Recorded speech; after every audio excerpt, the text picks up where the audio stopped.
और अब तो ईवीएम के जरिए भी ये कार्य किया जा रहा है। में हुए यूपी के उपचुनाव में काफ़ी कुछ देखने के लिए मिला है। इसमें फर्जी वोटों को डालने से रोकने के लिए देश के चुनाव आयोग द्वारा कोई सख्त कदम नहीं उठाए जाते हैं तो तब तक हमारी पार्टी देश में खासकर अब कोई भी उपचुनाव नहीं लड़ेगी। यूपी की 9 विधानसभा सीटों पर हुए उपचुनाव के नतीजे सामने आ चुके हैं, लेकिन इल्जामों का सिलसिला थमने का नाम नहीं ले रहा है। समूचे विपक्ष ने बीजेपी के खिलाफ मोर्चा खोल रखा है। न सिर्फ बीजेपी बल्कि निशाने पर योगी की पुलिस प्रशासन और तो और चुनाव आयोग भी है।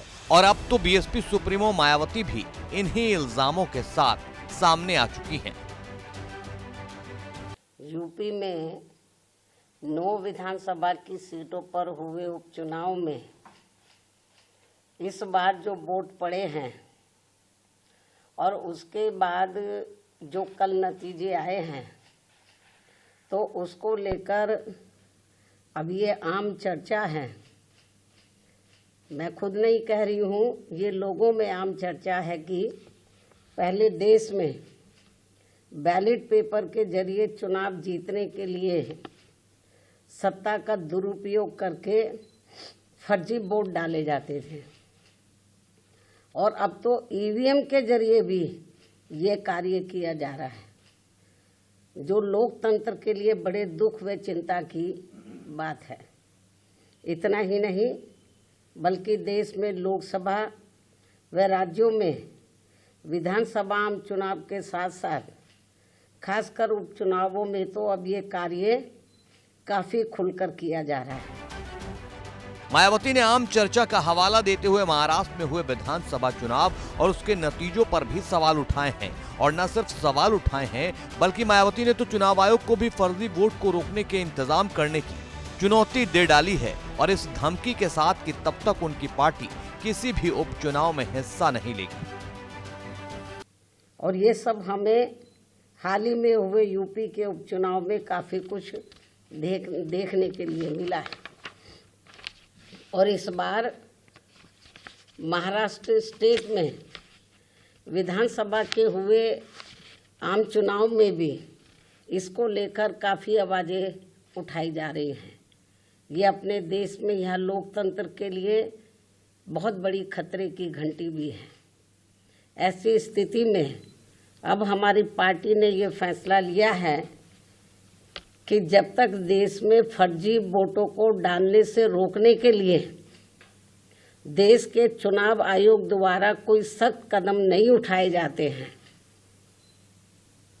तो तब तक हमारी पार्टी देश में खासकर अब कोई भी उपचुनाव नहीं लड़ेगी। मैं उपचुनाव की बात कर रही हूँ, बाई इलेक्शन की। तो तब तक हमारी पार्टी देश में खासकर अब कोई भी उपचुनाव नहीं लड़ेगी। मायावती ने जोर देते हुए मीडिया के कैमरों के सामने साफ कर दिया है कि वो और उनकी पार्टी सिर्फ और सिर्फ उपचुनाव में शामिल नहीं होंगी, लेकिन विधानसभा और लोकसभा चुनाव में अपनी पूरी तैयारी के साथ उतरेंगी। इसके पीछे मायावती की दलील है कि फर्जी वोटिंग का खेल इन चुनावों में कम होता है क्योंकि सत्ताधारी पार्टियों का दबाव जनता पर कम हो जाता है, जबकि आम चुनाव में इस मामले में थोड़ा बचाव जरूर हो जाता है क्योंकि इनका अर्थात सरकारी मशीनरी का सत्ता परिवर्तन के डर की वजह से जब जनरल इलेक्शन होता है, जो पार्टी पावर में होती है, जरूरी नहीं है कि वो पार्टी पावर में फिर से लौट के आ जाए, दूसरी पार्टी भी आ सकती है। तो फिर वो जो सरकारी मशीनरी है वो थोड़ा घबराती है, जबकि आम चुनाव में इस मामले में थोड़ा बचाव जरूर हो जाता है क्योंकि इनका अर्थात सरकारी मशीनरी का सत्ता परिवर्तन के डर की वजह से आम चुनाव में इनका जनता पर कोई ज़्यादा दबाव या डर आदि नहीं होता है, जिसे खास ध्यान में रखकर हमारी पार्टी देश में लोकसभा व राज्यों में विधानसभा के आम चुनाव तथा स्थानीय निकायों के भी चुनाव पूरी तैयारी व दमदारी के साथ लड़ेगी। कहानी दरअसल ये है कि करीब 14 साल बाद बसपा उपचुनाव के मैदान में उतरी थी। सभी 9 सीटों पर उम्मीदवार उतारे, लेकिन बसपा का खाता तक नहीं खुला। बसपा उपचुनाव में भी शून्य पर जाकर सिमट गई।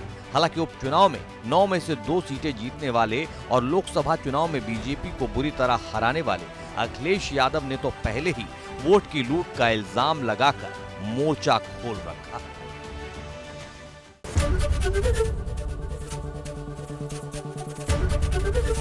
एबीपी गंगा, खबर आपकी, जुबान आपकी।